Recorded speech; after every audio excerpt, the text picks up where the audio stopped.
हर हाल में नया बिल संसद में पास होगा, यह कहना है केंद्रीय गृह मंत्री अमित शाह का। उन्होंने कहा कि विपक्ष आज भी जेल से सरकार बनाने की कोशिश कर रहा है। अमित शाह ने कहा कि ये लोग यानी कि विपक्ष के लोग जेल को ही पीएम हाउस सीएम हाउस बना देंगे और विपक्ष की मंशा अभी भी बदल नहीं रही है, यह कहना है केंद्रीय गृह मंत्री अमित शाह का।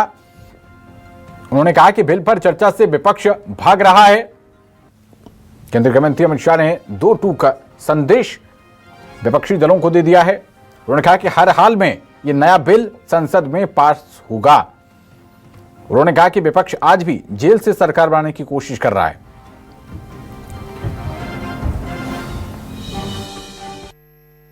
इन लोगों ने इंदिरा जी के समय में प्रयास किया कि प्रधानमंत्री को शील्ड किया जाए और आज भी ये प्रयास कर रहे हैं कि अगर कभी जेल में जाना पड़े तो हम आराम से जेल से सरकार बनाएंगे, जेल को सीएम हाउस पीएम हाउस बनाएंगे और वहां जाकर डीजीपी जेल से ऑर्डर लेंगे, चीफ सेक्रेटरी जेल से ऑर्डर लेंगे, भारत सरकार के कैबिनेट सेक्रेटरी जेल से ऑर्डर लेंगे, भारत सरकार के गृह सचिव जेल से ऑर्डर लेंगे। इस तरह से देश चलेगा।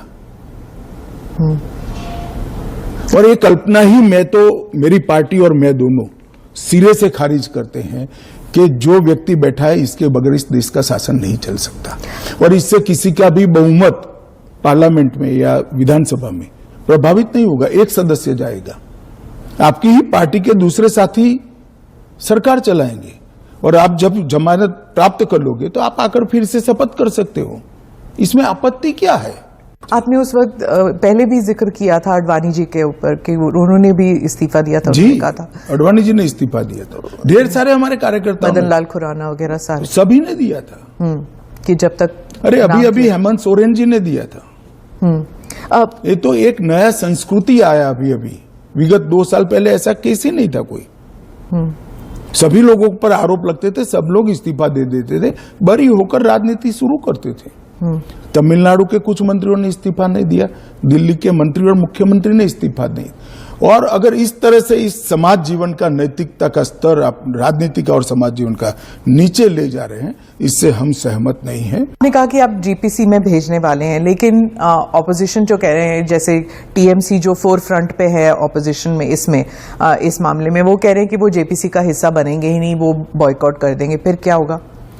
नहीं, क्या होगा तो हम क्या कर सकते हैं? तो फिर आप कानून ले आएंगे फिर? तो उनको कौन ना बोल रहा है कि आप मत बनो, क्योंकि हम कह ही रहे हैं कि आप बनिए।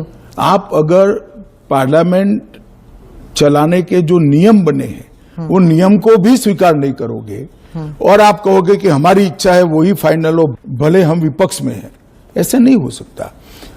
सरकार उनको मौका दे सकती है, अगर वो मौके का स्वीकार नहीं करते हैं तो हम क्या कर सकते हैं? हम तो रिसीविंग एंड पर हैं। क्योंकि वो रिसीविंग एंड पे हैं आप। निश्चित रूप से अगर जेपीसी बनाने का निर्णय होने के बाद भी वो जेपीसी का बहिष्कार करते हैं तो सरकार के पास विकल्प क्या? वो कह रहे हैं कि आप सिर्फ उनका स्टैंप चाहते हैं, ये तो संविधान की हत्या है। ये ऐसा नहीं है। जेपीसी में अनेक साक्ष्य बुलाए जाते हैं, सार्वजनिक जीवन के भी बुलाए जाएंगे। आप एप्लीकेशन करोगी तो आपको भी बुलाएंगे, आपका रिकॉर्ड होता है और वो सारे दलीलों का, साक्ष्यों के दलील का काट कर रिपोर्ट तैयार होता है और वो रिपोर्ट के आधार पर बिल को बदला जाता है। तो पूरी पार्लियामेंट की संवैधानिक प्रक्रिया को ही सिरे से खारिज कर दें।